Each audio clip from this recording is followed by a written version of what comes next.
Hi viewers, welcome to this channel. ముందుగా అయితే updates miss అవ్వకుండా ఉండాలంటే ఈ ఛానల్ని అయితే ఖచ్చితంగా అయితే సబ్స్క్రైబ్ చేసుకోండి. ఈ వీడియోని అయితే లైక్ చేసి షేర్ చేయండి. టెలిగ్రామ్ లింకు, వాట్సాప్ లింకు రెండు డిస్క్రిప్షన్లో ఉన్నాయి. ఖచ్చితంగా అయితే జాయిన్ అవ్వండి. పీడిఎఫ్స్, మెటీరియల్స్ వాటి కోసం ఎప్పుడన్నా వీడియో పెట్టినప్పుడు అప్డేట్ మిస్ అవ్వకుండా ఉంటుంది.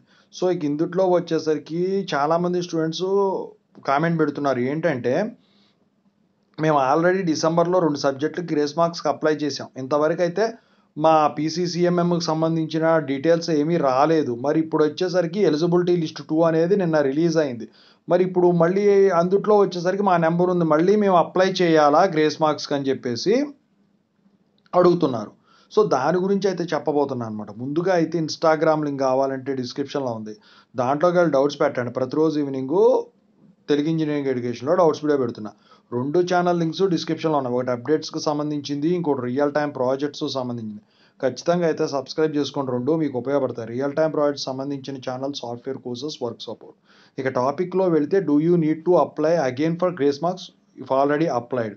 అయితే ఈ డిసెంబర్లో ఎవరైతే అప్లై చేసున్నారో వాళ్ళకి ఇంతవరకు కనుక రెస్పాన్స్ కనుక రానట్టయితే, పీసీసీఎంఎం కనుక కాలేజీకి వాళ్ళు రిలీజ్ చేయనట్టయితే, ఓడి ఎలిజిబిలిటీలో చూపించనట్టయితే, మీరు ఎలిజిబిలిటీ లిస్ట్లో కనుక ఎలిజిబుల్ అయ్యి ఉన్నట్టయితే మీరు చేయాల్సిన పని ఏంటో తెలుసా? ముందు యూనివర్సిటీకి వెళ్ళి అక్కడ స్టూడెంట్ సర్వీస్ కార్నర్లో వాళ్ళని కాంటాక్ట్ అవ్వండి.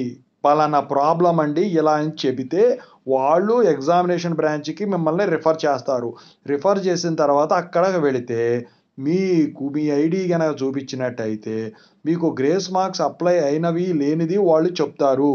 లేకపోతే మళ్ళీ అప్లై చేసుకుంటానంటే మీకు ఓపిక ఉంటే అప్లై చేసుకోండి. మళ్ళీ ఇప్పుడు మొదలెడితే మళ్ళీ ఎప్పటికీ వస్తుంది. కాకపోతే ఎలిజిబిలిటీ లిస్ట్లో వచ్చి అప్లై చేసిన దానికి, ఎలిజిబిలిటీ లిస్ట్లో రాకుండా అప్లై చేసిన దానికి చాలా తేడా ఉంటుంది. ఏంటంటే ఎలిజిబిలిటీ లేకుండా డైరెక్ట్గా అప్లై చేస్తే చాలా టైం పట్టుద్ది. ఎలిజిబిలిటీ లిస్ట్లో వచ్చి అప్లై చేస్తే త్వరగా వచ్చేదానికి మీకు ఛాన్స్ ఉంటుంది. మొత్తానికైతే ఇక గ్రేస్ మార్క్స్ ఎలిజిబిలిటీ లిస్టులో వచ్చి ఉన్నట్టయితే అప్లై చేసుకుంటానన్న అబ్జెక్షనే లేదు. కాదు మేము ఆల్రెడీ అప్లై చేసామంటే మాత్రం ఈ ప్రాసెస్లో వెళ్ళటం మంచిదని నా అభిప్రాయం. ఓకేనా? Thank you so much.